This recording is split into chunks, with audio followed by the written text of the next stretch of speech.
Hey there, this is Dave Bensman with Bensman Home Computer Repair, and today I'd like to kind of show you what's actually inside your computer and go over that a little bit. The way you know how to open up a computer is to look at the back of it right here, and you can see in the back of the computer all these little ports are generally going to be on one side. They're going to be on the right or the left. In this case, they're usually going to be on the left.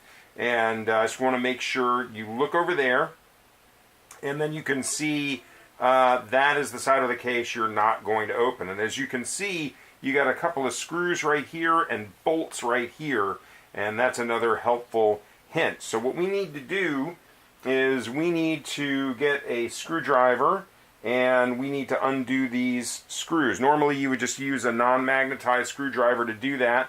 I've pre-loosened these screws so that they'll come out just by turning them by hand.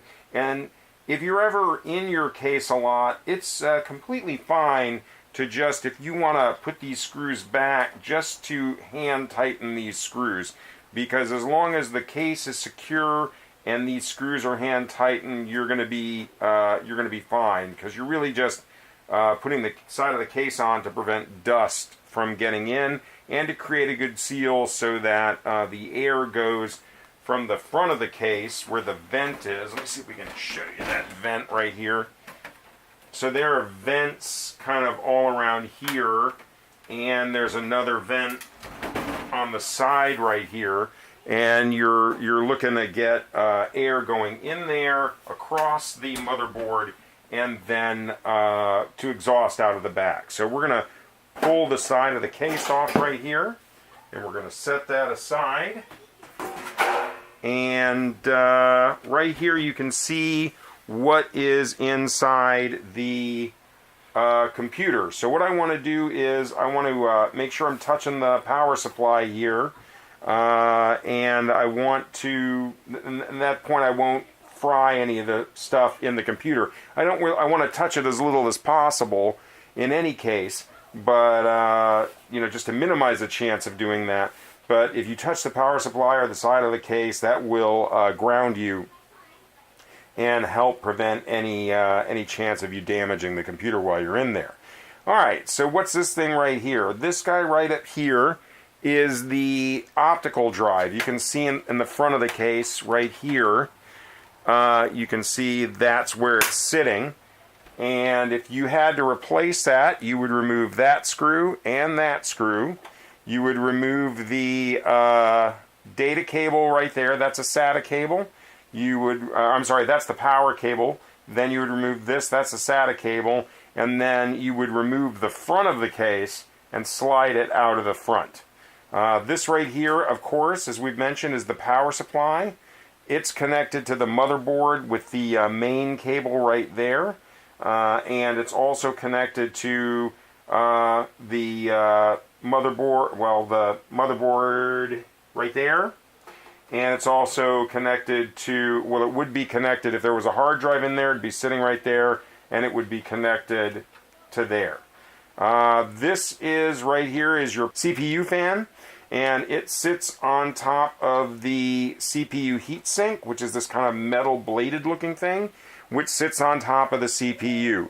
And between the heatsink and the CPU is going to be some thermal paste, which will help make sure that there's good transfer of heat from the CPU to the heatsink. And then the fan, of course, cools off the heatsink. And you want to make sure if you if your computer stops making a humming noise, like you're used to hearing it make a certain humming noise, and all of a sudden it's super quiet, and maybe your computer's not running that well, you may want to open the side of the case and make sure this thing's still spinning. Because if that fan is not spinning, it's not cooling down your heatsink, and your CPU may be overheating and maybe slowing down. This here is a case fan. Some cases have a case fan, some don't. It's plugged directly. It's getting its power from the motherboard, which is getting its power from the power supply, and that's spinning, pulling air from the front of the case to the back of the case. Always make sure that your hands are clean and dry when you're inside your computer. and always make sure, occasionally you want to get in there with compressed air and blow any kind of dust out of the back vents right there. And make sure that you've got clear, good, airflow going through the thing. If for some reason your computer won't start, you may have a bad power supply, and the way you replace that is you just undo these 4 screws on the back of the power supply, and then gently unplug it from all of your devices, from the motherboard, and then from the motherboard over here, and then you should be able to just gently ease it out. Then you would go to some sort of big box store or the internet, get a new power supply, and reverse the procedure.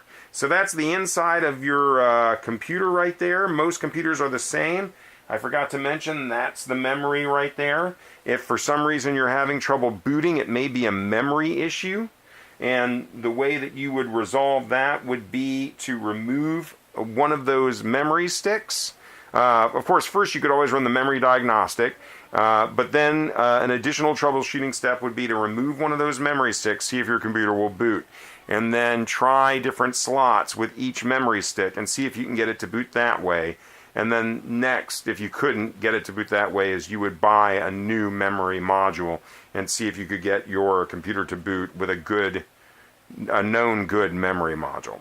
So that's what's inside your computer, more or less. Some computers will have, other equipment inside of them, but those are the basic things you're going to have in your computer. Of course, if this weren't just a computer that I was using for parts, there would also be a hard drive in there.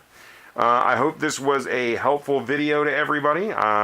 If so, please like my videos and subscribe to my channel. And if you have any need of computer repair anywhere in the Memphis, Midtown, Millington, Cordova, Collierville area, please feel free to call Dave Bensman at Bensman Home Computer Repair. And as always, stay safe.